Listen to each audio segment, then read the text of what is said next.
Okay, welcome back to Vetocaster. So, aku harap hampa dalam keadaan yang sihat sejahtera. Semoga kita semua dilindungi oleh Allah SWT. Semoga kita semua dipermudahkan segala urusan, okay? Dan dijauhi daripada segala penyakit yang berbahaya. Lebih-lebih lagi dalam kita menghadapi pandemik ni kan. Okay, gang, yang mana yang baru singgah ke channel aku ni, aku jemput hampa semua untuk subscribe Vetocaster. Yang mana yang dah lama subscribe aku ucapkan jutaan terima kasih sebab sudi support aku. Okay, daripada aku baru bermula sehingga ke aku monetize, dan sekarang Alhamdulillah lah, okay, aku boleh bergerak lah sikit demi sedikit kan. Bukan apa, untuk semangat aku terus berkarya menghasilkan video-video untuk channel YouTube ni, okay, untuk tatapan kita semua. Okay, geng, hari ni aku tak bercakap tentang memancing. Semuanya aku nak bercerita tentang satu lagi pengalaman seram aku, yang aku rasa pengalaman ni patut aku share dengan korang semua. Sebenarnya pengalaman ni paling seram lah, okay. Selain orang kata, selain daripada pengalaman memancing aku, sebenarnya pengalaman seram ni bukannya sewaktu aku memancing, okay. Sebab tu aku memancing, aku masa dalam video yang sebelum ni, tengok kan pengalaman seram aku semasa aku mancing dengan bapa aku. Okay, untuk kali ni pengalaman aku ni berlaku semasa aku di luar daripada aktiviti memancing. Okay, so sebelum tu aku nak cerita sikit lah tentang diri aku. Okay, aktiviti yang aku masukkan ni adalah aktiviti menembak. Okay, sebenarnya aku terlibat dengan aktiviti menembak ni daripada umur aku 14 tahun sehingga sekarang umur aku 39. Okay, aku terlibat dengan, aku menyertai Satuan Menembak Perlis. Okay, dan aku juga pernah mewakili Malaysia pada tahun 2020, awal tahun 2020, bulan 1, sebelum pandemik waktu tu. So sekarang ni, dalam masa pandemik ni, start daripada PKP 1 hingga PKP sekarang ni, aku dah tak pergi menembak sebabkan pandemik. Dan aku lebih banyak orang kata memancing lah.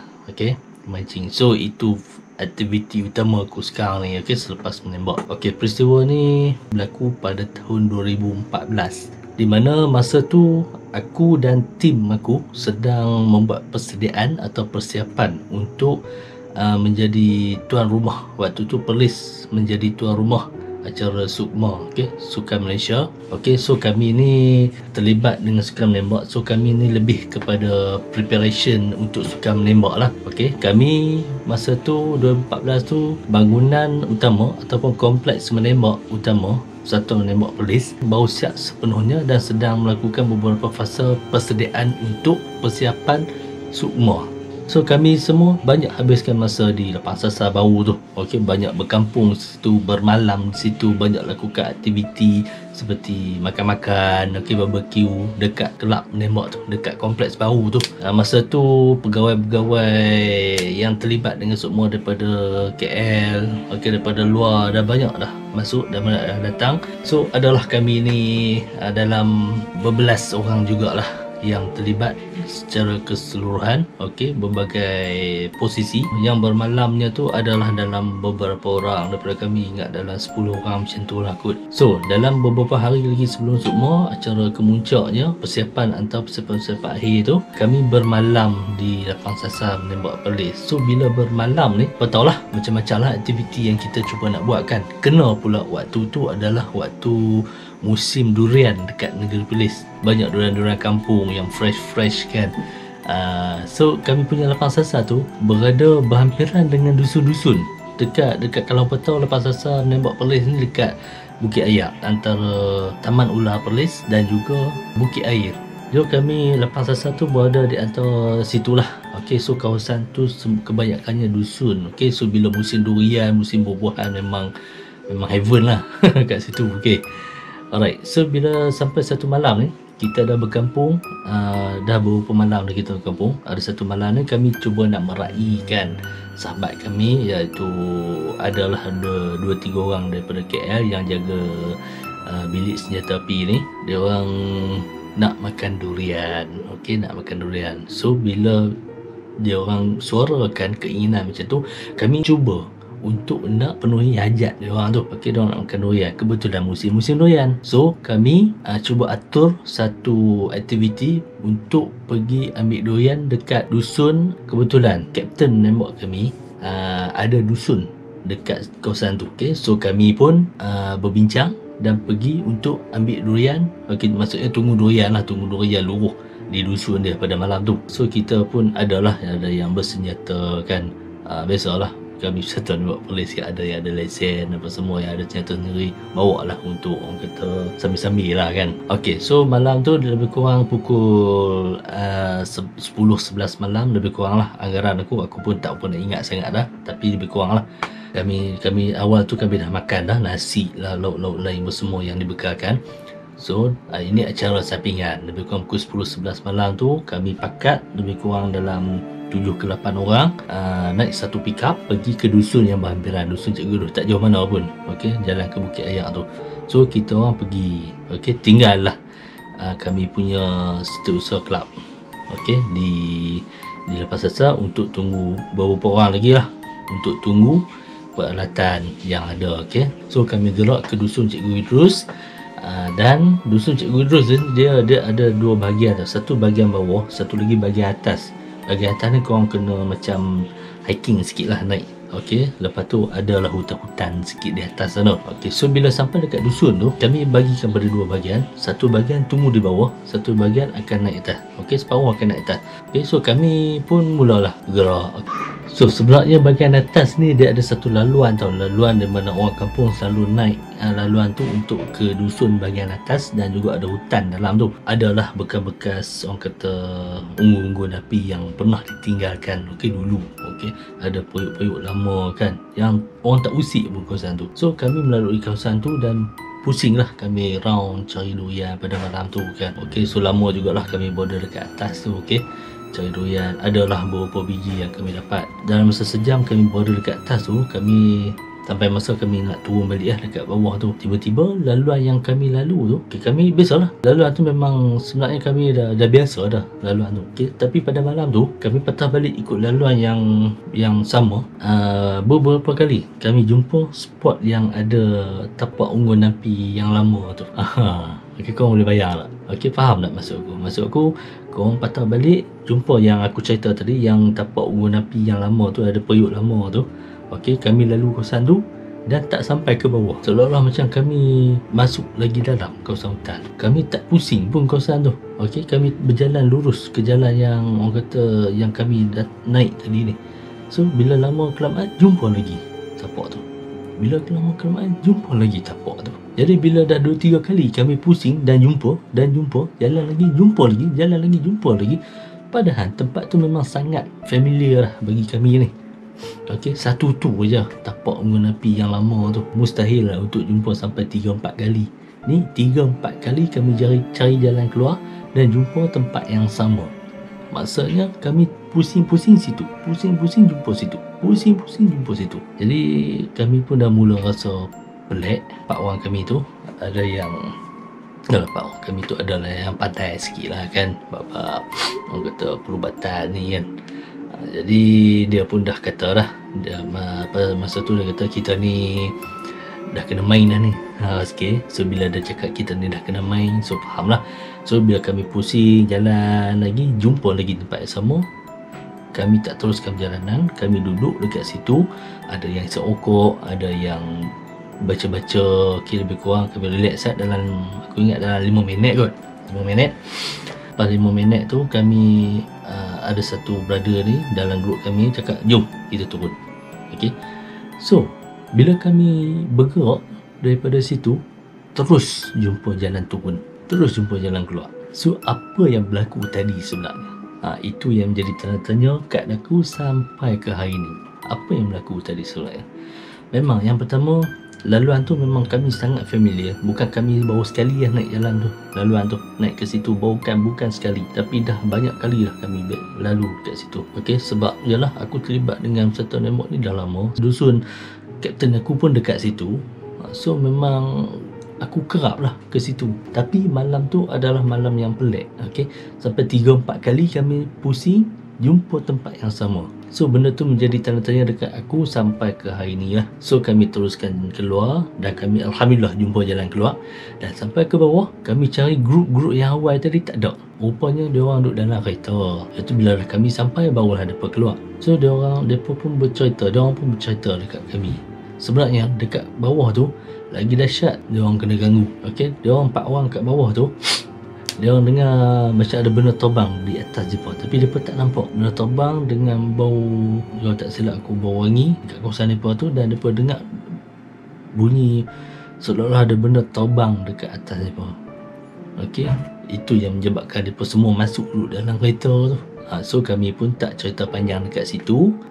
Kami pun terus keluar daripada dusun tu dan balik ke lapang sasar. Okey, adalah buat doyan dalam beberapa biji yang lepas lah untuk nak makan malam tu. So bila kami sampai dekat lapang sasar, kami tengok tak ada satu orang pun yang berada dekat lapang sasar tu. Okey, dengan pintu terbuka, dengan dekat pusgat tak ada orang, dekat dalam tak ada orang. Kami punya SU waktu sebelum kami keluar tadi, dia ada dekat dalam. Tiba-tiba kami sampai, dia tak ada. Kereta dia pun tak ada. Tapi pintu lapang sasar terbuka. Kami pelik lah. Agak pelik. Kami cari dalam kawasan lapang sasar tu, kok ada orang. Memang tak ada orang waktu tu. Yang mana yang dah balik lah. So jadi satu lagi tanda tanya untuk kami. Apa yang berlaku sebenarnya? Kami cuba call, tak angkat. Nak tanya sebab apa kan. Tinggal venue dalam keadaan yang tak ada orang jaga macam tu kan. Bahayalah kalau ada orang masuk, hilanglah barang orang, macam mana? Okey, memang satu orang kata tindakan yang tak sepatutnya berlaku lah, sebab tinggal keadaan lapang sasar, keadaan macam tu. So tak apalah, biarkan dulu. Sebab kami call pun tak angkat. Kami memang tak tahu sebab apa dia tinggalkan lapang sasar macam tu. Okey, so kami pun makan apa semua malam tu. Okey, bersembang dengan apa yang berlaku tadi dekat dusun tu. Dia cakap kawan aku yang berada bawah tadi, dia beritahu dia kena ganggu. Okey, dengar macam-macam lah. Memang keadaan di bawah tu sangat menyeramkan lah. Sebab tu dia buat keputusan untuk masuk duduk dalam kereta ramai-ramai 4 orang mereka. Tu kami pun bercerita juga yang sebenarnya kami pun kena ganggu dekat atas tadi. Kami sesat, jumpa tempat yang sama sampai 3-4 kali, tak jumpa jalan keluar. Dalam masa tu lah dia orang kena ganggu di bawah. So sampai masa untuk aku balik, waktu tu aku tak bermalam di lapang sasar. Waktu tu aku kena balik.